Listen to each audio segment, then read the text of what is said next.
First King chapter 9, verse 10. Solomon's agreement with Hiram.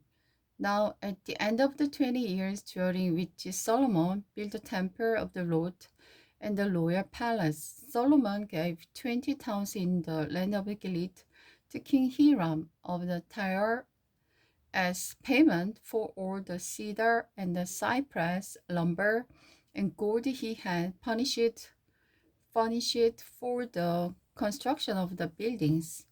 Hiram came from Tyre to see the towns Solomon had given him, but he was not at all pleased with them. What kind of towns are these? My brother, he asked. These towns are worthless, so Hiram called that area Kabul. Worthless as is still known today. Hiram has sent Solomon 9,000 pounds of gold. Solomon's many achievement. This is the account of the forced labor that Solomon conscribed to build the Lord's temple, the royal palace, the Millo, the wall of Jerusalem, and the city of the Hazar, Megiddo, and the Gezer. The king of Egypt had attacked and captured Gezer, killing the Canaanite population and burning it down. He gave the city to his daughter as a wedding gift when she married Solomon. So Solomon rebuilt the city of the Gezer. He also built up the town of the lower Beth Horon, Belath, and Tamar in the desert within his land. He built town and supply centers and constructed cities where his chariot and horses could be kept. He built to his heart content in Jerusalem and Lebanon and throughout the entire rim. There were still some people living in the land who were not Israelite, including Amorite, Hittite, Perizzite, Hivite, and Jebusite. These were descendants of the nation that Israel had not completely destroyed. So Solomon conscripted them for his labor force, and they serve in the labor force to this day.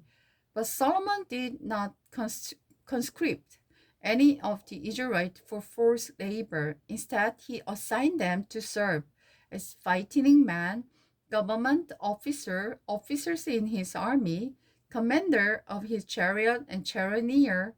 He also appointed 550 of them to supervise the various projects.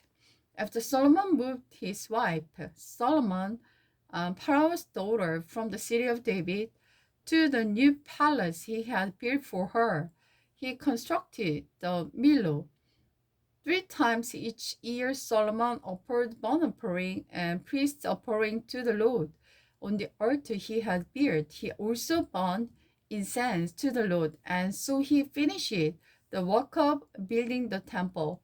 Later, King Solomon built a fleet of ships and Ezer Geber, a port near Elath, in the land of the Edom, along the shore of the Red Sea. Hiram sent experienced crew of sailors to sail the ship with Solomon's men. They sailed the upper and brought back to Solomon some 16 tons of gold. The queens of Seba's visit. When the queens of Seba heard of Solomon's reputation, which brought honor to the name of the Lord, she came to test him with hard questions. She arrived in Jerusalem with a large group of attendants and a great caravan of the camel, loaded with spice, huge quantity of gold and special precious jewels. When she met with Solomon, they talked about everything she had on her mind. Solomon answered all her questions. Nothing was too hard for a king to explain to her.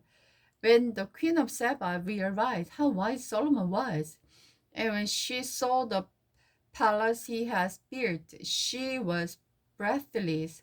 She was also amazed at the food on the table, the organization of his officers, and their splendid clothing. the cupbearer, and their roof. The burnt offering Solomon made at the temple of the Lord.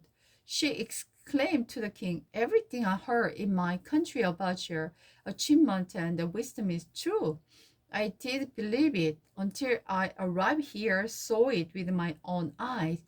Truly, I have not heard the half of it. Your wisdom and prosperity are far greater than what I was told. How happy these people must be. What a privilege for your officers to stand here day after day, listening to your wisdom. The Lord your God is great honor, great indeed."